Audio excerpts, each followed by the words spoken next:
Hi, this is a very quick video explaining how you can export an ebook file using Adobe InDesign. My name is Amar from hmdpublishing.com. We help authors to publish and profit from their books. Let's jump straight in. So once you open your InDesign file, the absolute first thing that I like to do is save a copy of it for EPUB. So I'll call it EPUB. And then the next thing I like to do is introduce a new style. I call it splitter, and then add an export tagging to it. It's basically telling InDesign that wherever you see this, add a page break over there. This is what it means by export tagging here.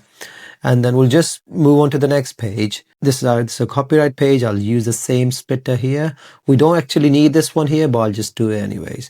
This is our heading 0. Make sure all the headings in your book have a style assigned to it, because these are the style references that we're going to use to break down the pages inside your ebook. So I'll tell InDesign that wherever you see this, make sure you add the export tag to it, split document EPUB only.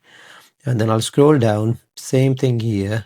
And then after this one, I've just added the splitter again. I've just tracked the frame a bit bigger. For EPUB frames, it doesn't really matter because it's going to be an EPUB file. I'm going to come back to my table of content in a minute. But this is my ebook file. This is the intro section. Make sure intro, I'll do the same thing for intro as well. I'm telling InDesign just split it and then moving on to the next one. So this is my chapter. I'm doing the same thing for chapter as well. And then I'll click here, I'll export it, make sure there is no shading or anything. I'll refrain from character style. The simpler your ebook is, the better it is. Otherwise, you might see some spacing issues. So I recommend keeping your ebook as simple as possible. You can see we had some shading for this particular section inside for our print book. So we'll just remove the shading and we'll just make it black here. So again, simplicity for ebooks, and I'll just keep on doing the same thing here. I'll do the same thing for the entire book. So we'll just clean this entire book.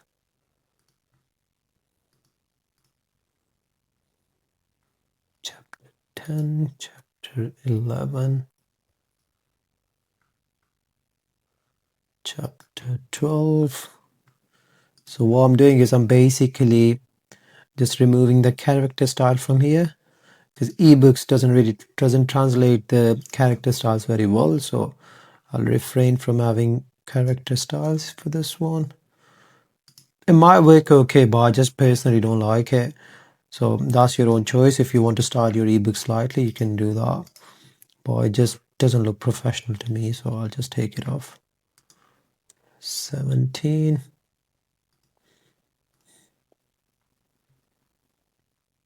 So now our ebook is done. I'll see this is our intro head. Now I'll go back to my table of content. So I'll see what headings did we show up for the print book. I'll just go here.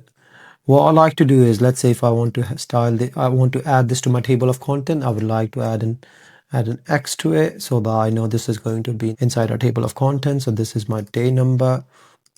So the cleaner your print file is, the easier it will be for you to create your ebook file. That's basically the trick. So I know now the XX headings, these are the headings that I am introducing in our table of content. I'll just go here. I'll see again. I'll refrain from any numbering, any borders, any shading, and of course the indents as well. I'll just delete the indents. Super simple.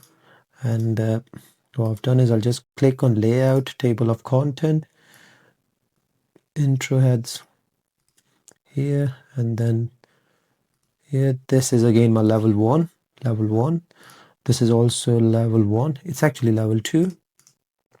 So I'll introduce my day number 1. This is my level 1. I'll just assign a random TOC headings to TOC style to it. TOC 1. This is my TOC. I won't change the style for this one.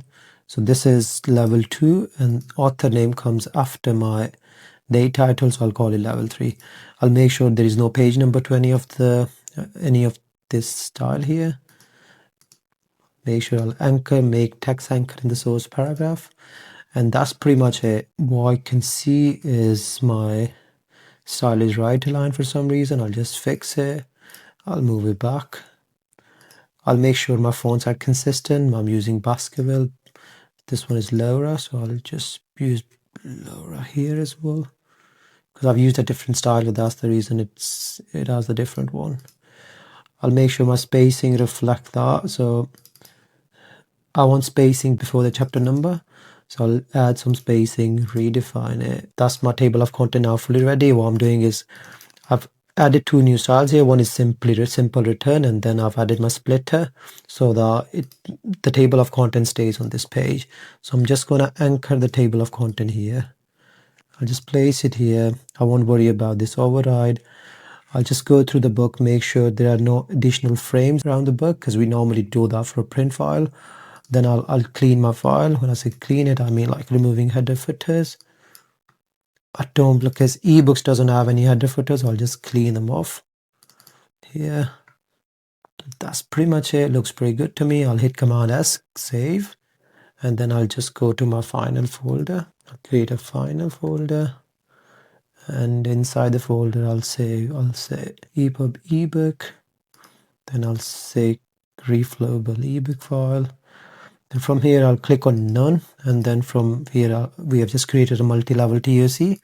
I'll click on this one split document based on paragraph style export tags, which we assign to each style here. Object, I like to keep it relative to flow. If your book has extensive images, you can control the quality of the pictures from here.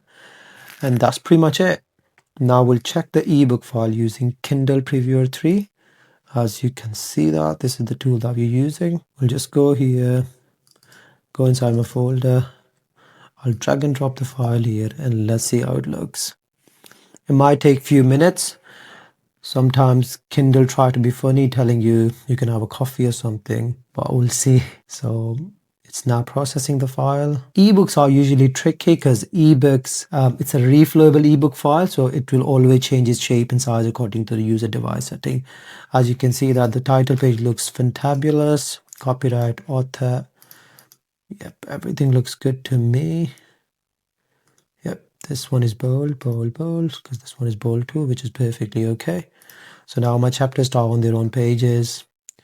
Everything looks good to me, and that's pretty much it. That's how you create a perfect looking EPUB file. If you need help with ebooks or book publishing or anything else, feel free to reach us out. Our website link is given below in this description. Thanks again for watching.